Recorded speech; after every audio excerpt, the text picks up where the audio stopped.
Hi, I'm Laurie. In this video, we're going to go through some photon beam characteristics relevant to radiotherapy. So this is just the first video, the first lecture.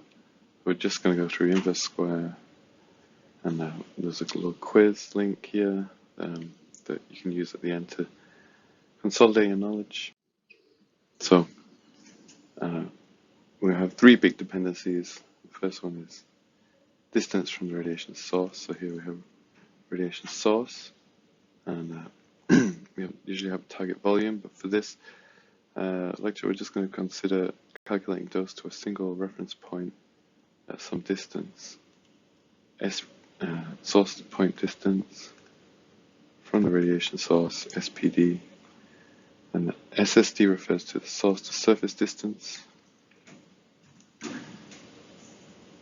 and then the second big effect is attenuation, and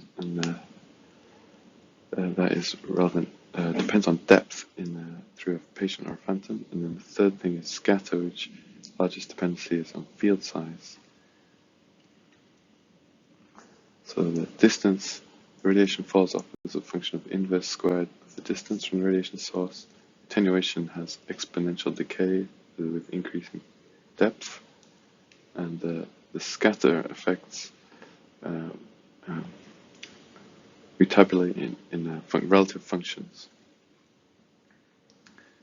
So we combine these three effects combined to give us dose curves, such as PDD dose curves, and we use this to calculate monetary units and compare them to dose at a reference point. So scatter is smaller, it has the smallest effect. You can see this function is a number close to 1. And there's a very important concept part of this, which is that a monetary unit is a known amount of radiation output from the machine, and it's determined by the two monitor chambers in the head of the limit. So what we're doing in general is comparing the radiation output of the machine, the monitor units, to them, and calculating a known dose at some depth, distance, field size.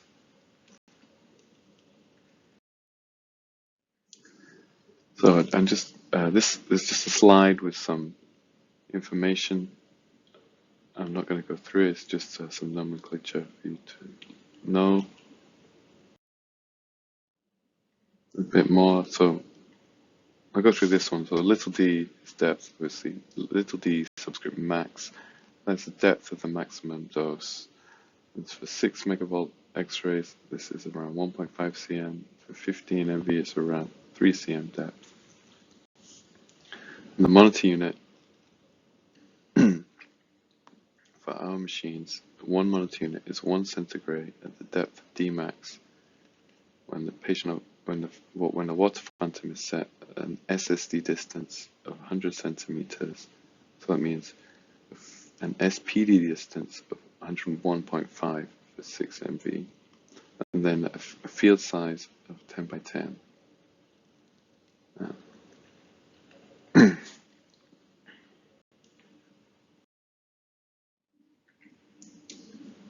So distance and inverse square law. So the inverse square law describes how the radiation falls away as a function of distance from a point source.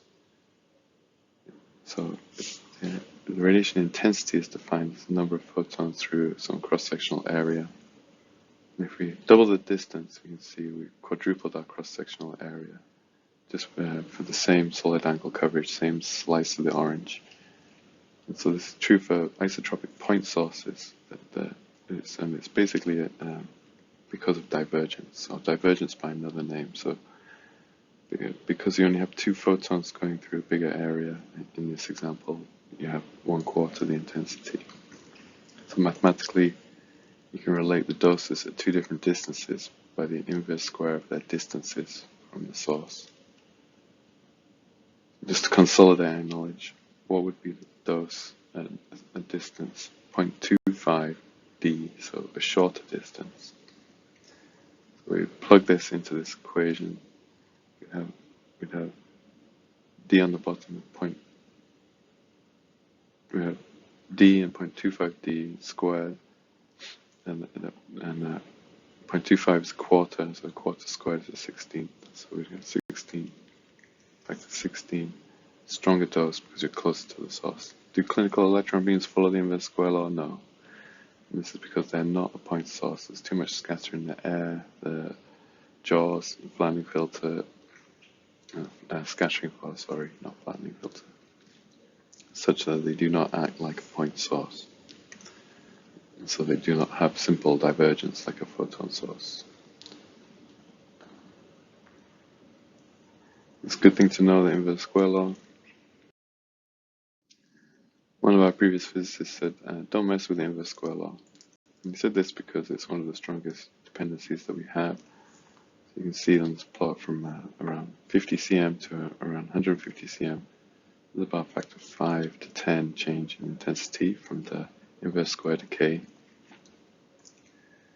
And that's one of the reasons why our field is divided roughly into two seemingly different regimes. One is brachytherapy, where we have source to treatment target distances of around 1 centimeter. An external beam, where we have source to treatment target distances of around 100 centimeter.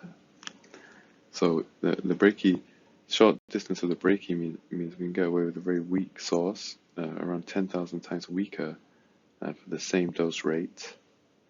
And it also means we have very much steeper dose gradients. So because very short distances, you have very steep inverse fall off, inverse square fall off.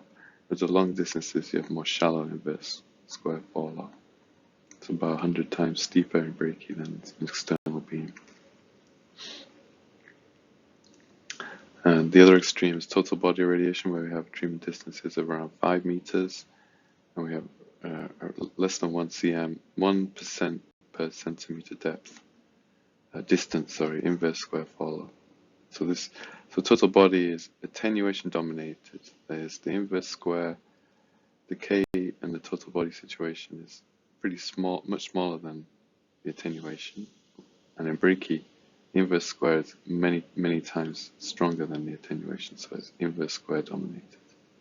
External beam, you need to consider both attenuation and inverse square effects.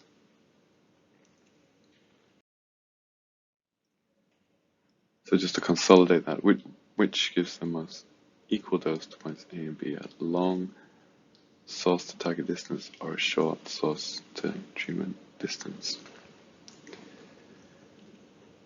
So if we can think about the inverse square law, we can see that there's much steeper dose gradients over a given distance, a shorter SSD. So the answer would be that long distances give you more equal dose. So there's a lot of game here, so more equal dose means lower hotspots at long SSD. Steeper gradients means typically the dose falls away faster away from the target volume, so you can get higher conformality. Lower dose rate is longer distances, obviously, and you actually get sharper penumbra at shorter distances, just because the geometric penumbra expands with distance, linearly with distance. For example, this total body, and examples that way a bit shorter, is in SRS machines like the CyberKnife and in brachy. So like a CyberKnife, Gamma Knife, they use 80, typically 80 cm source to treatment target distances.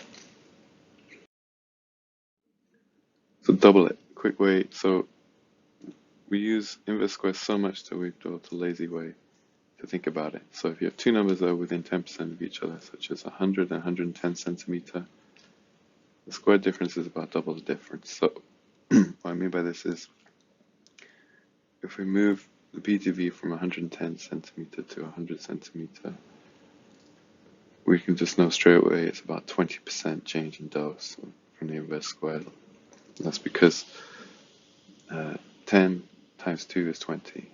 So you can try this. It works for numbers similar. Another example, you can think of 1 centimeter further from the source is 2% change in dose.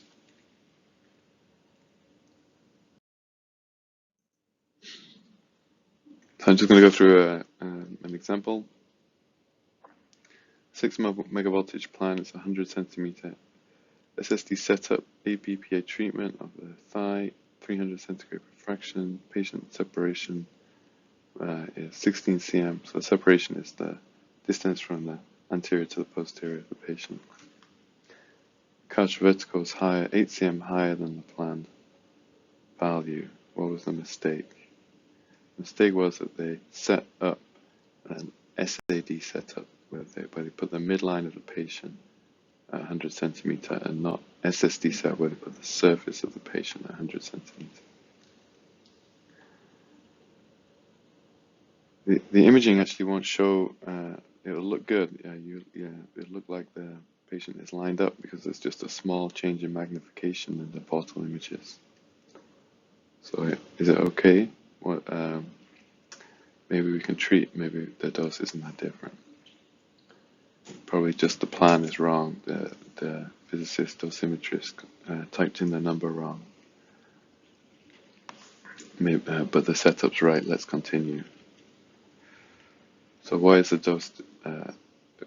Why is the dose difference? It's going to be under 5% or more than 10%. It's more than 10%. Even though it's only 8 cm out of 100, the inverse square effect is going to be 16% change in dose. And it's going to be 16% hotter because you're closer to the source than the plan. And a little bit more advanced, I'm sorry the little video's overlapping, but what is the reasonable monitor units? Reasonable monitor units would be for 108 cm, slightly longer distance than the calibration conditions. So we expect it to be around 174. You also need to remember to divide total prescription by 2 for 2 beams APPA. Just know that a good trick with monitor units is we're nearly always slightly higher than the prescription dose per field. So if each field is delivering 150 centigrade, it's typical that the monitor units will be higher. So one good check is if the monitor units are lower, then you might want to ask questions about that.